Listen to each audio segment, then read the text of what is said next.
तेवढं पुण्य या ठिकाणी आपल्याला मिळतं. म्हणून हा अध्याय हा ग्रंथ या ठिकाणी आपण श्रवण केला पाहिजे. वेदशास्त्र नाही ज्यासी प्रायश्चित्त यात्रा तीर्थस्नाने नवे निष्कृत.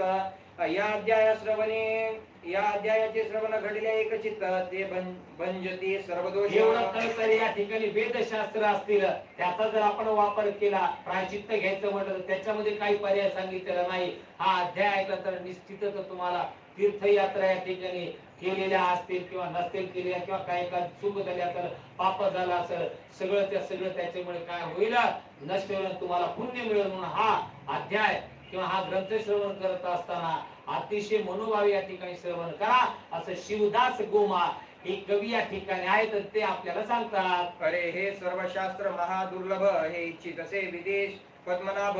हे शास्त्र अनादि सिद्ध स्वयंभ शिवनिर्मिती असे. आणि या शास्त्राचा उगम या ठिकाणी कोणापासून आहे तर ही काशी ज्यांनी निर्माण केले देवाचे देव महादेव यांनी स्वतः या ठिकाणी सांगितलेलं आहे. यांनी निर्माण केलेली यावेळी मुक्ती वाराणसी काशी एक असणारा खंड जो आहे तो खंड हा काशी खंड आहे. अरे हे सर्व शास्त्र महादुर्लभ हे इच्छित असे विदेश पद्मनाभ. हे शास्त्र अनादि सिद्धी स्वयंभ शिव निर्मित असे.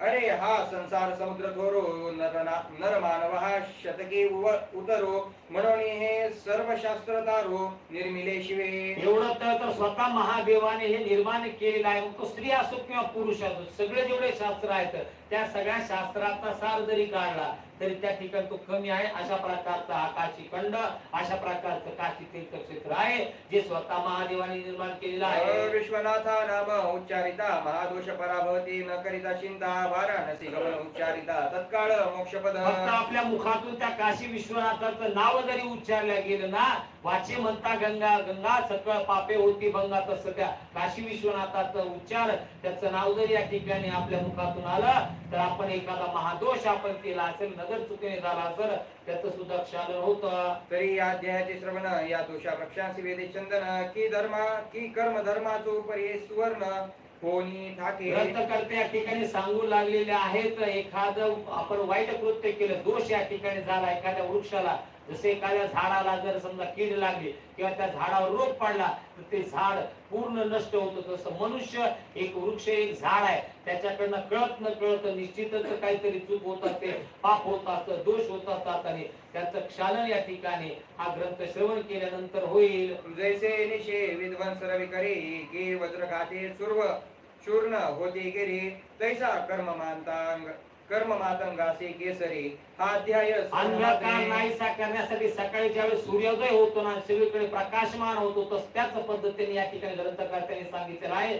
जर तुमच्याकडनं काही दोष झाला असेल, पाप झाला असेल तर त्याचं पूर्ण क्षालन होईल आणि तुम्हाला पुण्य मिळेल. आणि पुण्यच नाही तर तुम्हाला मोक्ष सुद्धा प्राप्त होईल.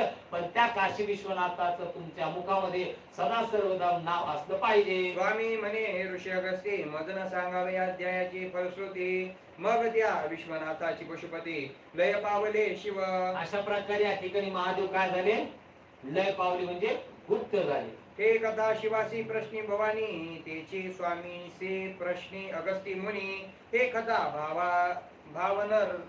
भावर्ण वतारिणी व्यस कधी ये शिष्या. ही सगळी कथा स्वतः या ठिकाणी महादेवाने भवानी मातेला सांगितली. त्याच्यानंतर अगस्ती मुनी आणि स्वामी कोण, कार्तिक स्वामी, शिवदास गोमा कथाकार आणि आपण या ठिकाणी श्रवणकार अशा पद्धतीने प्रतिप्रश्न करून भवानी मातेने प्रश्न केला. भवानी मातेच्या शंका महादेवाला मांडल्या. महादेवाने त्याची फलश्रुती सगळी सांगितली. तीच या काशी खंडाच्या माध्यमातून आपल्याला ऐकायला मिळालेली आहे. आता स्वामीचे प्रश्नीला अगस्ती हे कथा कैसे दृढधरा चित्ती शिवदास गोमा प्राप्ती श्रोतयान प्रीती ते संकलित परिसात. अशा प्रकारे या ठिकाणी शिवदास गोमाने विनंती केली सर्व श्रोत्यांना की तुम्ही ही कथा काय करा, दृढ विश्वास ठेवून ऐका, श्रवण करा. इति श्री स्कंद पुराणे काशी खंडे विश्वेश्वर लिंग महात्म वर्णनम नाम सप्ततितम अध्याय पूर्णः. श्री साम सदाशिव